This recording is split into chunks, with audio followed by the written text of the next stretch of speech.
Varela no ar, o programa do Varela já está começando agora, diretamente da bela Fortaleza, capital do Ceará. E na direção geral do nosso programa, Lucas Varela, Nayara Varela e Monalisa Varela.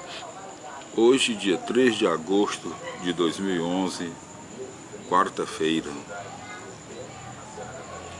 E ao nosso querido público que nos acompanha, um cordial abraço e a nossa gratidão pela atenção, pelo carinho, pela audiência, nosso querido público que acompanha o nosso programa.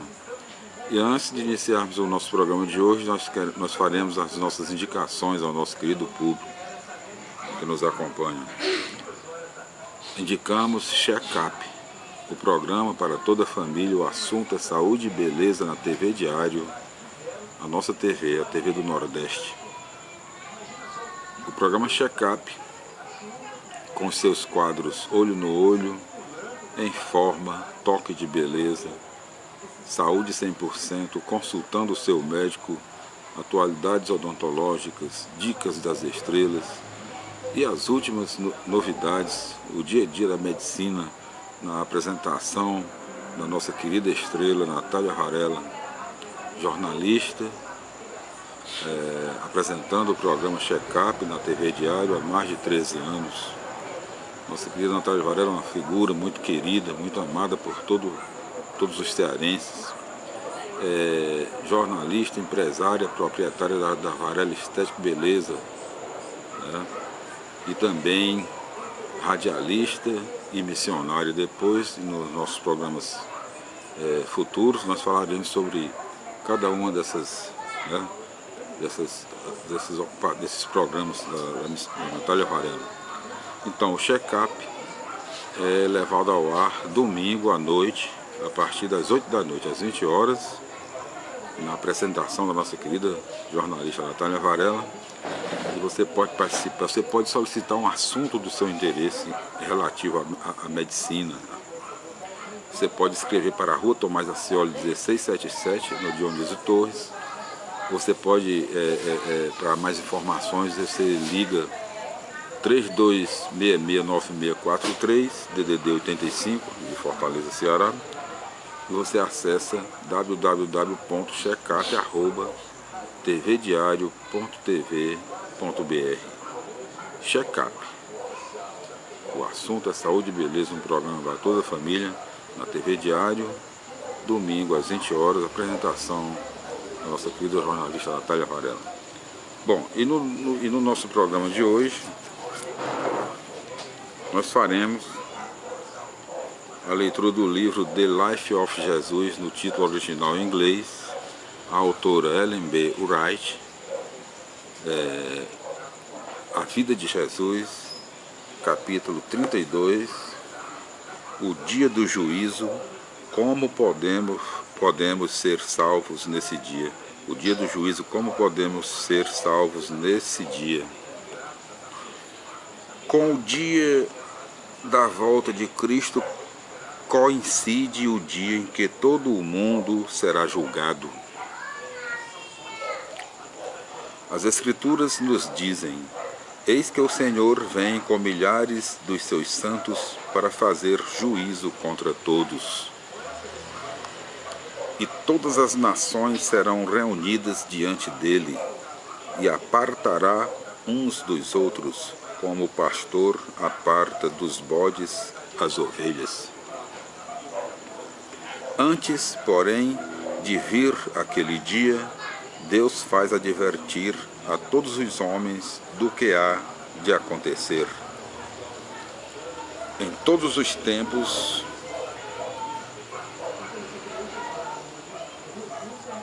tem ele advertido os homens dos juízos com que tem visitado o mundo. Alguns acreditaram nessas advertências e obedeceram à palavra de Deus, escapando por isso às visitações que ele enviou sobre os infiéis e desobedientes.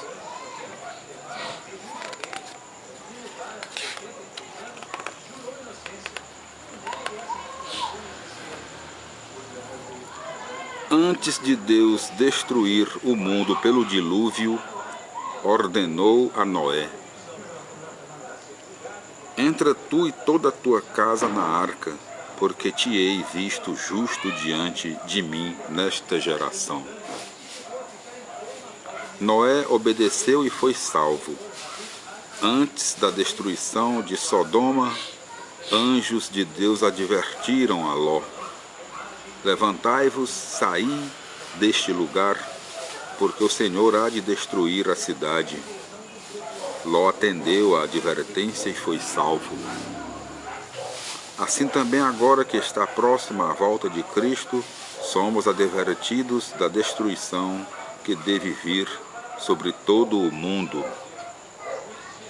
Todos os que atenderem a esta mensagem de advertência serão salvos. Quando Cristo vier sobre as nuvens do céu, os justos hão de exclamar: eis que este é o nosso Deus, a quem aguardávamos, e Ele nos salvará. Por não sabermos o tempo exato da volta de Cristo, a Escritura Sagrada nos ordena vigiar. Bem-aventurados aqueles servos, os quais, quando o Senhor vier, os achar vigiando.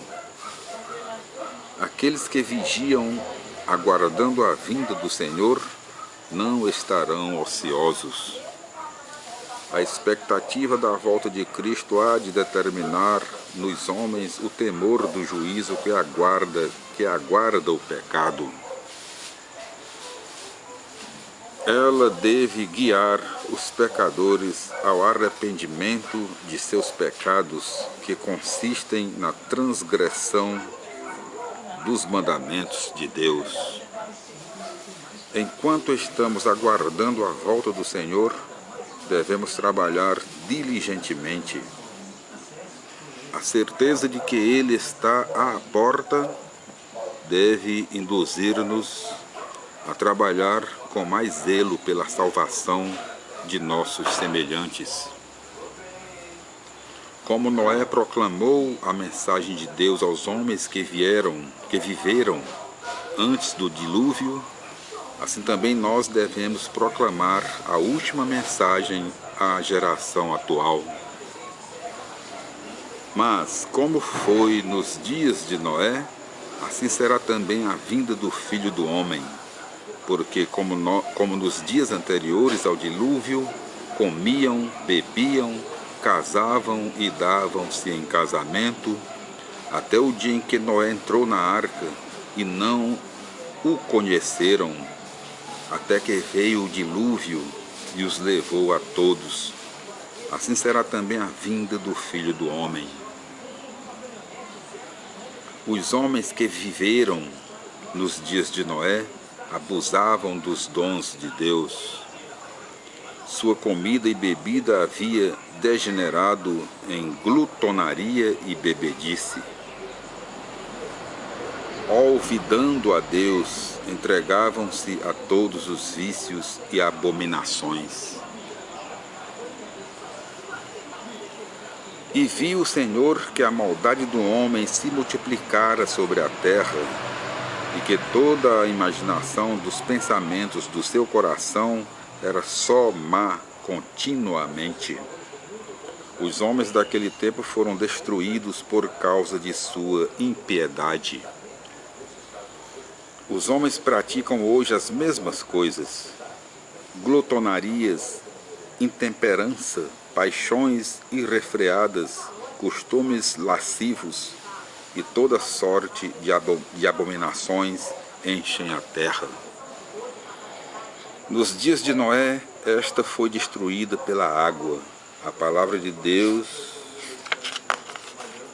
nos ensina que ela em breve será ainda uma vez destruída, não pela água, mas pelo fogo. Mas os homens voluntariamente ignoram isto, que pela palavra de Deus, já desde a antiguidade foram os céus e a terra que foi tirada da água e do meio da água subsiste. Que foi tirada da água e no meio da água subsiste, pelas quais coisas pereceu o mundo de então, coberto com as águas do dilúvio. Mas os céus e a terra, que agora são pela mesma palavra, se reservam como tesouro e se guardam para o fogo até o dia de juízo e da perdição dos homens ímpios. Os homens antediluvianos escarneceram da advertência de Deus, qualificando a Noé de fanático. Diziam que buscava intimidá-los desnecessariamente. Sábios eminentes declaravam que um dilúvio como Noé o anunciava ainda nunca tinha havido, nem tampouco podia haver. Assim também hoje pouca importância se liga à palavra de Deus. Os homens acham as suas advertências irrisórias e insípidas. Muitos exclamam: onde está a promessa de sua vinda?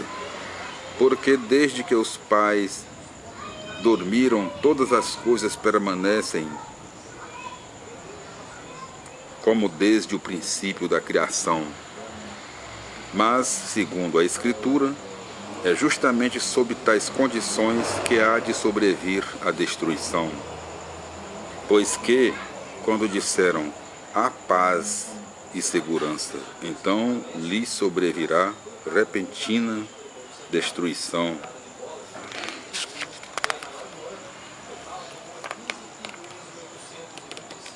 E de modo algum escaparão. Cristo disse: se não velares, virei sobre ti como ladrão, e não saberás a que hora sobre ti virei. Em nosso tempo, os homens igualmente só se preocupam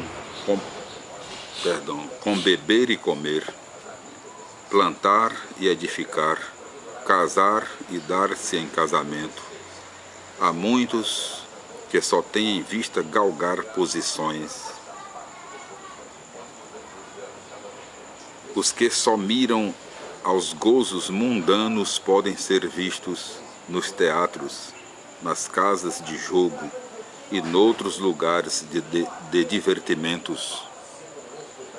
Por toda parte observam-se a excitação, a dissolução, o desenfreamento.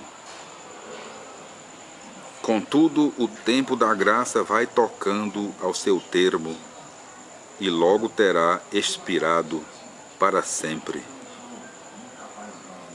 Foi exatamente para o nosso tempo que foram escritas estas advertências do nosso Salvador. E olhai por vós, não aconteça que os vossos corações se carreguem de glutonaria, embriaguez e dos cuidados desta vida, e venha sobre vós de improviso aquele dia. Vigiai, pois, em todo o tempo, orando para que sejais havidos por dignos de evitar todas estas coisas que hão de acontecer e de estar em pé diante do Filho do Homem. Concluímos a leitura do capítulo 32 do livro A Vida de Cristo e indicamos a leitura do livro São Judas, capítulo 14 e 15, São Mateus, capítulo 25, versículo 32, Gênesis, capítulo 7, versículo 1, Gênesis, capítulo 19, versículo 14, Isaías, capítulo 25, versículo 9, São Lucas, capítulo 12, versículo 37, São Mateus capítulo 24, versículo 37 a 39, Gênesis capítulo 6, versículo 5, 2 São Pedro capítulo 3, versículo 5 a 7, 1 Tessalonicenses capítulo 5, versículo 3, Apocalipse capítulo 3, versículo 3, São Lucas capítulo 21, versículo 34, São Lucas capítulo 21, versículo 36. E no nosso próximo programa nós faremos a leitura do último capítulo do livro The Life of Jesus, A Vida de Cristo, The Life of Jesus, o título original em inglês, a autora Ellen B. White, e O Lar da Eterna Felicidade. E todo o livro A Vida de Jesus, índice dos capítulos. Capítulo 1, Nascimento de Jesus. Capítulo 2, Jesus apresentado no templo. Capítulo 3, A Visita dos Magos. Capítulo 4, Fuga para o Egito. Capítulo 5, A Infância de Jesus. Capítulo 6, Dias de Conflito. Capítulo 7, O Batismo de Jesus. Capítulo 8, A Tentação. Capítulo 9, A Água da Vida. Capítulo 10, Os Ensinos de Cristo. Capítulo 11, O Dia de Repouso de Jesus. Capítulo 12, O Bom Pastor. Capítulo 13, O Príncipe da Paz. Capítulo 14, A Purificação do Templo. Capítulo 15, Significação da Última Páscoa. Capítulo 16, No Getsemane. Capítulo 17, A Traição e Prisão de Jesus. Capítulo 18, Ante Anás e Caifás. Capítulo 19, A Tragédia de Judas. Capítulo 20, Pilatos defende a Jesus. Capítulo 21, Ante Herodes. Capítulo 22, O Fim de Pilatos. Capítulo 23, A Glória do Calvário. Capítulo 24, A Morte de Cristo. Capítulo 25, No Sepulcro de José. Capítulo 26, Ressuscitou. No capítulo 27, Não temais. Capítulo 28, Paz seja convosco. No capítulo 29, Virei outra vez. No capítulo 30, Ascensão triunfal. Capítulo 31, Quando voltará Cristo à terra. Capítulo 22, O dia do juízo. E o capítulo 32, o capítulo 33, O lar da eterna felicidade, que nós faremos a leitura no nosso próximo programa, se Deus quiser. Voltaremos. Vida de Jesus, tende em vós este sentimento que houve também em Cristo Jesus, o qual, subsistindo em forma de Deus, não julgou que o ser igual a Deus fosse coisa de que não devesse abrir mão, mas esvaziou-se, tomando a forma de servo, feito semelhante aos homens, e sendo reconhecido como homem, humilhou-se, tornando-se obediente até à morte, e morte de cruz. Filipenses capítulo 2, versículos 5 a 8. Ellen G. White, autora deste maravilhoso livro, A Vida de Jesus.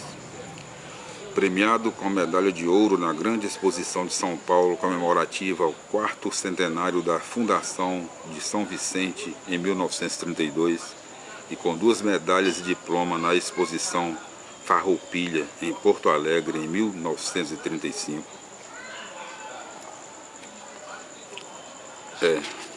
Então, título original em inglês, The Life of Jesus,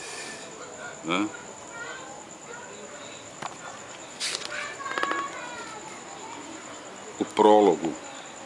A história da vida terrestre de nosso Salvador Jesus Cristo encontra-se escrita, sem o auxílio de palavras, em cada manifestação da natureza, em cada face da experiência humana e em cada fato da vida. Nunca havemos de compreender cabalmente quão profunda foi a impressão e quão extensa a influência exercida pela vida de Jesus de Nazaré. Toda sorte de bênção vem a nós por meio daquela comunicação que foi estabelecida entre o céu e a terra, quando o Senhor da Glória tomou a si o cuidado de um mundo imerso em pecados. A sublimidade infinita daquela história animou a pena dos eruditos e a língua dos eloquentes. Melhor soa, porém, aos nossos ouvidos numa linguagem despretensiosa e singela. Aquele maravilhoso espetáculo não carece a formoseamento por parte do homem. Sua glória excede toda a arte humana e parece mais radiante no seu próprio brilho. Neste livrinho não se cogitou, por isso, do ornamento artificial. Dotada de um perfeito sentimento de profundeza e amplitude do assunto, a autora repetiu a história em linguagem acessível às crianças, com a simplicidade e lhaneza que correspondem às necessidades da alma também de moços e de velhos. Oxalá seja este pequeno livro recebido pelos seus leitores com a mesma simplicidade e pureza de fé que